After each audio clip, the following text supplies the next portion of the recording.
Yay!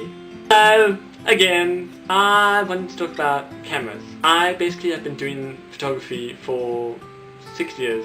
I started in high school.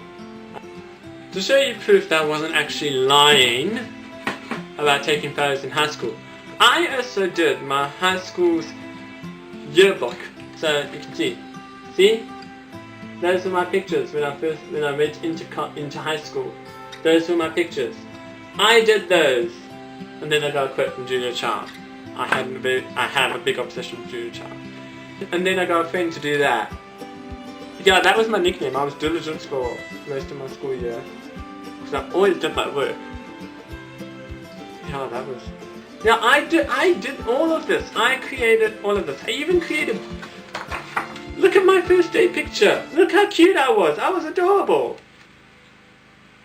I did that. So, back when the internet was non-existent and the world was strange and more weird than what it is today, we had film cameras. Let me show you. Let me just get the camera and show you so you know what I'm talking about, otherwise I'm going to be muttering the whole time and it's not going to be fun. So, let me go get... So, this is the camera. You would have to do everything manually. You didn't have a automatic where you had to go, oh, click, there. This is the classic film camera. Film goes in the back, and then you had to adjust the aperture, you had to adjust the ISO, you had to adjust the shutter speed, you had to adjust your lens, and then if you moved it forward, you have to adjust everything again. And then the problem was that the viewfinder isn't connected to the lens, so you had to judge roughly where if your picture was in focus. You would have to know. You couldn't actually tell from your viewfinder if your picture was in focus. You had to roughly just guess and hope you were right. So yeah, perhaps those photographers back in the day, because those were the true artists. Funny enough, photography was accidental. So it was chemical was spilt on a metal sheet. It was left out to dry, and the reflection of a of a skyline was reflected onto the image and burnt onto the image, and that was its first photograph. Ha! Viewmaster. You had a camera that took 2 sets of images in a card thingy. This. So there will be 2 sets of images in your little wheel, and then you just plunk that in, and then you could see. Oh, that's upside down. Oh, that's upside down. And that is somewhere, I don't know. This looks like... Yeah, this looks like my grandma's pictures. My grandmother was a very keen photographer back then. Then you got... This came back in style. See? Polaroids! Everyone knows Polaroids. Light, why are you fading me? Just doing that. Let's talk about Photoshop. Photoshop.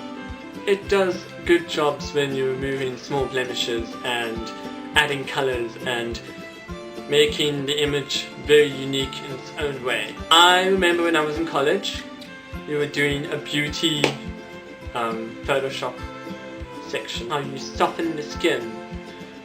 So I can understand slight skin softening to get rid of a blemish. I understand covering up blemishes or pimples, removing freckles, removing textures. That's wrong. Morphing the images, a person's face, together to create an idea that this is a real person is wrong. I mean, before I did that course, I was not as aware of it. I thought, oh, this is how people actually look. But my God, I was so wrong. And then I voiced my opinion and said, but this is wrong. I don't believe in this. Why must I do this? Why must I edit my image to fit society's standards?